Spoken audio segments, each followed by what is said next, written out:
Hello વિદ્યાર્થી મિત્રો, સ્વાગત છે તમારું અમારી આ યુટ્યુબ ચેનલમાં।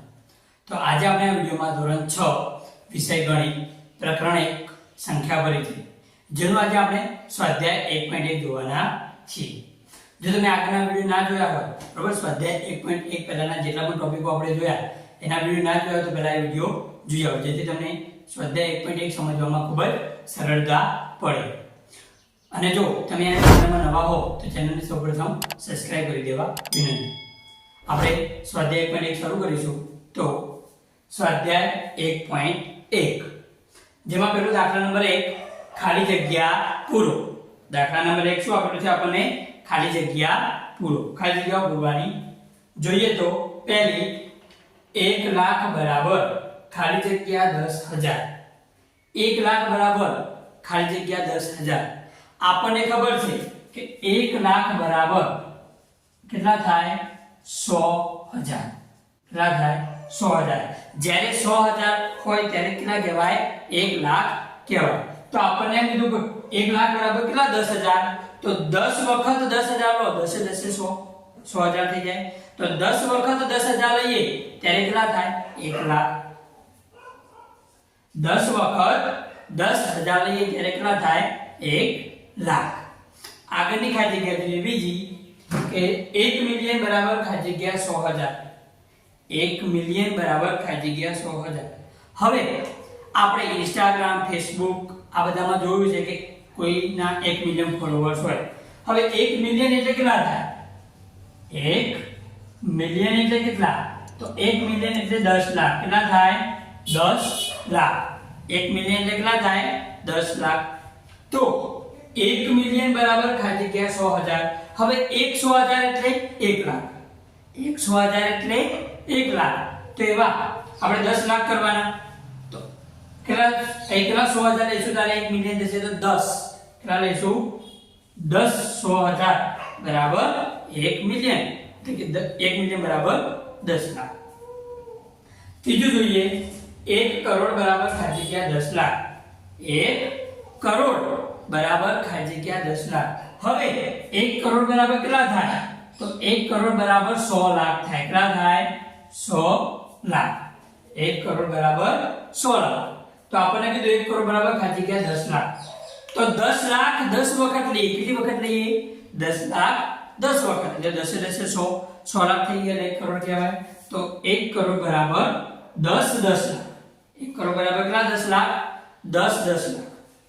આગળ જોઈએ ચોથી ખાલી જગ્યા 1 કરોડ બરાબર ખાલી જગ્યા મિલિયન। 1 કરોડ બરાબર ખાલી જગ્યા મિલિયન। આપણે જોયું કે 1 કરોડ બરાબર કેટલા લાખ થાય? 100 લાખ। હવે આપણને મિલિયનમાં કીધું તો આપણને ખબર છે કે 1 મિલિયન બરાબર 10 લાખ। 1 મિલિયન બરાબર 10 લાખ। તો 1 કરોડ બરાબર કેટલા મિલિયન થાય? તો 10 મિલિયન થશે। કેટલા થશે? 10 મિલિયન એટલે 1 કરોડ કહેવાય। ચલો જોઈએ પાંચમું 1 મિલિયન બરાબર ખાલી જગ્યા લાખ। તો 1 મિલિયન બરાબર કેટલા લાખ થાય? 10 લાખ। આપણે કીધું એમ ઇન્સ્ટાગ્રામ, ફેસબુકમાં કોઈના 1 મિલિયન ફોલોઅર્સ હોય એનો મતલબ શું કે એના 10 લાખ ફોલોઅર્સ, એટલે કે 1 મિલિયન બરાબર કેટલા? 10 લાખ। કેટલા લાખ? 10 લાખ। દાખલા નંબર 2 યોગ્ય રીતે અલ્પ વિરામ મૂકો અને સંખ્યા લખો। શું કરવાનું? આપણને આગળ સંખ્યા શબ્દોમાં આપેલી છે, જેમાં આપણે શું કરવાનું? સંખ્યાને અંકોમાં લખવાની અને તેમાં યોગ્ય રીતે અલ્પ વિરામ મૂકવાનું। તો જોઈશું આપણે પહેલી સંખ્યા 73,75,307। કેટલા લાખ કીધા આપણને? 73 લાખ। કેટલા લાખ? 73 લાખ। પછી શું કરશું આપણે? અલ્પ વિરામ 75,000। 10,000 ના હજારના સ્થાને શું લખવાનું? 75। પછી 307। 307 તો આપણે સંખ્યા અંકોમાં લખી 73 લાખ, 75,307। શું કરવાનું? આપણે જ્યારે અલ્પવિરામ મૂકવાની વાત કરીએ ત્યારે એકમ, દશક, સો આ ત્રણ આંકડા આગળ અલ્પવિરામ મૂકવાનું। પછી 1000 અને 10,000, 10,000 આગળ આપણે શું કરવાનું? અલ્પવિરામ। પછી એના પછી લાખ અને 10 લાખ સંખ્યા આવે। જોઈએ બીજું આપણે તો 9,05,41,। કેટલા કરોડ? 9 કરોડ. તો કરોડમાં 9 ગયા, પછી અલ્પવિરામ. કરોડ પછી આગળ કયા બે સ્થાન આવે? 10 લાખ અને લાખ. તો એ આગળ 5 લાખ કીધા. 10 લાખમાં કશું કીધું નહીં, તો શું કરશું? એ આગળ 0. શું મૂકીશું? 0. પછી 5 લાખ કીધા તો 5, ત્યારબાદ અલ્પવિરામ. હવે 10 લાખ ને લાખ ત્યારબાદ શું આવે? 10,000 1000 એ સ્થાન આવે. તો 41 કીધા. 10,000 1000માં કઈ કીધું નહીં, તો શું મૂકીશું? લાડવા એટલે 0. 100 માં પણ કશું કીધું નહીં, ડાયરેક્ટ 41. તો 100 માં પણ શું કરશું? 0 અને 41. તો જોઈ લઈએ. એકમ, દશક, 100 પછી અલ્પવિરામ. 1000 10,000 પછી અલ્પવિરામ. લાખ 10 લાખ પછી અલ્પવિરામ અને કરોડ. તો 9 કરોડ 5 લાખ 41. આ રીતે આપણે અલ્પવિરામ મૂકીને લખી શકીએ. આગળની સંખ્યા જોઈએ. 7 કરોડ 52 લાખ 21,302. કેટલા કરોડ કીધા આપણને? 7 કરોડ. તો 7 કરોડ પછી 52 લાખ. તો 52, ત્યારબાદ અલ્પવિરામ. 21,000. તો 21, ત્યારબાદ અલ્પવિરામ. 302. તો એકમ, દશક, 100 એના આગળ અલ્પવિરામ કર્યું. 1000 10,000 એના આગળ અલ્પવિરામ કર્યું. લાખ 10 લાખ એના આગળ અલ્પવિરામ કર્યું. એટલે કરોડ. 7 કરોડ 52 લાખ 21,302. આગળની સંખ્યા જોઈએ આપણે. 58 મિલિયન. કેટલા મિલિયન? 58,423,202. આને આપણે અંકોમાં લખવાનું છે. કેટલા મિલિયન કીધા? 58 મિલિયન. તો 58 કરીશું, ત્યારબાદ અલ્પવિરામ. 423,000. 423,000, ત્યારબાદ અલ્પવિરામ. 202. આ જે રહી, આપણે આમાં જે અલ્પવિરામ મૂક્યું એ આંતરરાષ્ટ્રીય, આ ભારતીય પદ્ધતિ પ્રમાણે. જ્યારે આ કઈ છે? આંતરરાષ્ટ્રીય પદ્ધતિ, એના પ્રમાણે. આગળ જોઈએ પાંચમું. 23,30,010. 23 લાખ, ત્યારબાદ અલ્પવિરામ. 30,000, ત્યારબાદ અલ્પવિરામ અને ડાયરેક્ટ 10. 100 માં કશું કીધું નહીં, તો શું મૂકીશું? 0 અને 10.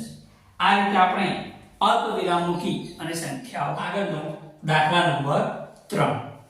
અલ્પવિરામ યોગ્ય રીતે મૂકો અને સંખ્યા લેખન પદ્ધતિમાં લખો. અલ્પવિરામ યોગ્ય રીતે મૂકો અને ભારતીય સંખ્યા લેખન પદ્ધતિમાં લખો. અહીંયા આગળ આપણને કેટલીક સંખ્યાઓ આપેલી છે. આ સંખ્યાઓને આપણે શું કરવાનું? ભારતીય સંખ્યા લેખન પદ્ધતિમાં લખવાની છે, એટલે કે અલ્પવિરામ મૂકીને. તો જોઈએ. પહેલી સંખ્યા આપણને કંઈક આવી આપી છે. એકમ, દશક, 100 1000 10,000 લાખ 10 લાખ કરોડ. 8 કરોડ 75 લાખ 95,762. આને આપણે અલ્પવિરામ મૂકી અને ભારતીય સંખ્યા લેખન પદ્ધતિમાં લખવાની છે. તો જોઈએ અલ્પવિરામ મૂકીને કેવી રીતે લખાય. તો શું કરીશું? ભારતીય સંખ્યા લેખન પદ્ધતિમાં શું કરવાનું? તો એકમ, દશક, 100 પાછળના 3 આંકડા પહેલા અલ્પવિરામ આવશે. પછી 1000 10,000 એના આગળ અલ્પવિરામ. લાખ 10 લાખ એના આગળ અલ્પવિરામ મૂકવાનું છે. તો મૂકીએ આપણે પાછળના 3 આંકડા. એકમ, દશક, 100 તેના આગળ અલ્પવિરામ. પછી 1000 10,000 એના આગળ અલ્પવિરામ. પછી લાખ 10 લાખ એના આગળ અલ્પવિરામ અને ત્યારબાદ છેલ્લે કરોડ. તો સંખ્યા કઈ આવી બની? 8 કરોડ 75,95,762. બીજી જોઈએ. એકમ, દશક, 100 1000 10,000 લાખ 10 લાખ 85,46,283. આવી સંખ્યા આપેલી છે. આ સંખ્યાને આપણે ભારતીય સંખ્યા લેખન પદ્ધતિ દ્વારા અલ્પવિરામ મૂકીને લખવાની છે. તો જોઈએ આપણે કીધું એમ પાછળના 3 અંક એટલે કે 100 એકમ, દશક, 100 એના આગળ આપણે શું કરીશું? અલ્પવિરામ. તો 283 તેના આગળ અલ્પવિરામ. પછી 1000 10,000 ના સ્થાન આગળ અલ્પવિરામ. ત્યારબાદ લાખ અને 10 લાખ. તો 85,46,283 આવી સંખ્યા બને. ત્રીજી જોઈએ એકમ દશક 100 1000 10,000 લાખ 10 લાખ કરોડ 9 કરોડ 99 લાખ અને 46 આમાં અલ્પવિરામ મૂકવાનું છે તો મૂકીએ પાછળના ત્રણ અંક બરાબર 100 સુધી અલ્પવિરામ પછીના 1000 10,000 એના આગળ અલ્પવિરામ પછી લાખ 10 લાખ એમાં અલ્પવિરામ ત્યારબાદ કરોડ 9 કરોડ 99 લાખ 46 આગળની સંખ્યા જોઈએ એકમ દશક 100 1000 10,000 લાખ 10 લાખ કરોડ 9 કરોડ 84 લાખ 32,701 આમાં આપણે અલ્પવિરામ મૂકવાનું છે તો પાછળના ત્રણ અંક 100 સુધી એના આગળ અલ્પવિરામ પછી 1000 10,000 એના આગળ અલ્પવિરામ પછી લાખ 10 લાખ એના આગળ અલ્પવિરામ છેલ્લે કરોડ તો 9 કરોડ 84 લાખ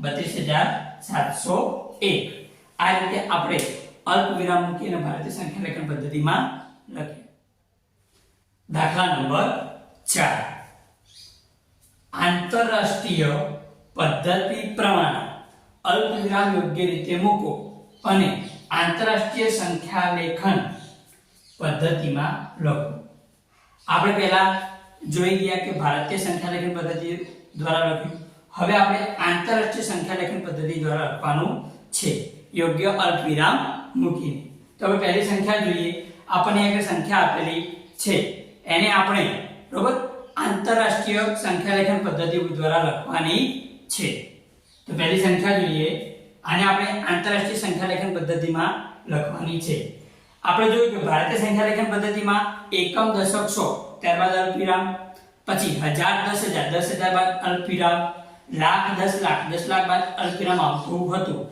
જ્યારે આંતરરાષ્ટ્રીય સંખ્યા લેખન પદ્ધતિમાં શું થશે તો જોઈએ પાછળના ત્રણ અંક એકમ દશક 100 એના પહેલા અલ્પવિરામ ત્યારબાદ 1000 10,000 અને લાખ એના પહેલા અલ્પવિરામ અને આગળના બે અંક તો આને આંતરરાષ્ટ્રીય સંખ્યા લેખન પદ્ધતિમાં કઈ રીતે વંચાય 78 મિલિયન કેટલા વંચાય 78 મિલિયન 921,092 78 મિલિયન 921,092 આ રીતે આંતરરાષ્ટ્રીય સંખ્યા લેખન પદ્ધતિમાં વંચાય બીજી સંખ્યા જોઈએ આપણે બરાબર આ સંખ્યાને આપણે શું કરશું આંતરરાષ્ટ્રીય સંખ્યા લેખન પદ્ધતિમાં લખીશું આમાં કર્યું એવું કરવાનું પાછળના ત્રણ આગળ અલ્પવિરામ તો 283 એના આગળ અલ્પવિરામ ત્યારબાદ 452 એના આગળ અલ્પવિરામ ત્યારબાદ 7 તો આને કઈ રીતે વંચાય 7,452,283 7,452,283 આ રીતે વંચાય તો શું કર્યું પાછળના ત્રણ અંક આગળ અલ્પવિરામ ત્યારબાદ બીજા ત્રણ અંક આગળ અલ્પવિરામ આ રીતે આપણે આંતરરાષ્ટ્રીય સંખ્યા લેખન પદ્ધતિમાં લખવાનું છે ભારતીય સંખ્યા લેખન પદ્ધતિ કે તો પાછળના ત્રણ અંક આગળ અલ્પવિરામ પછીના બે 3 2 2 એ રીતે ભારતીય સંખ્યા લેખન પદ્ધતિમાં લખાય આંતરરાષ્ટ્રીય સંખ્યા લેખન પદ્ધતિમાં કે તો 3 3 એ રીતે અલ્પવિરામ મુકાય આમાં જોઈશું તો પાછળના ત્રણ અંક આગળ 102 એના આગળ 985 એના આગળ છેલ્લે 99 તો 99,985,102 આ રીતે સંખ્યા બને છેલ્લી એટલે ચોથી જોઈશું આપણે તો આમાં પાછળના ત્રણ 831 આગળ ત્યારબાદ 049 આગળ ત્યારબાદ 48 તો આ સંખ્યા બની 48,49,831 બરાબર તો આ રીતે આપણે આંતરરાષ્ટ્રીય સંખ્યા લેખન પદ્ધતિમાં શું કર્યું આપણે અલ્પવિરામ મૂકી દર્શાવ્યા બરાબર જો તમને આ વિડિયો ગમ્યો હોય તો વિડિયોને લાઈક શેર અને સબસ્ક્રાઇબ કરી દેવા વિનંતી તમારા મિત્રો જે હોય એમને પણ આ વિડિયો શેર કરો જેથી એમને પણ આ વિડિયોનો લાભ મળે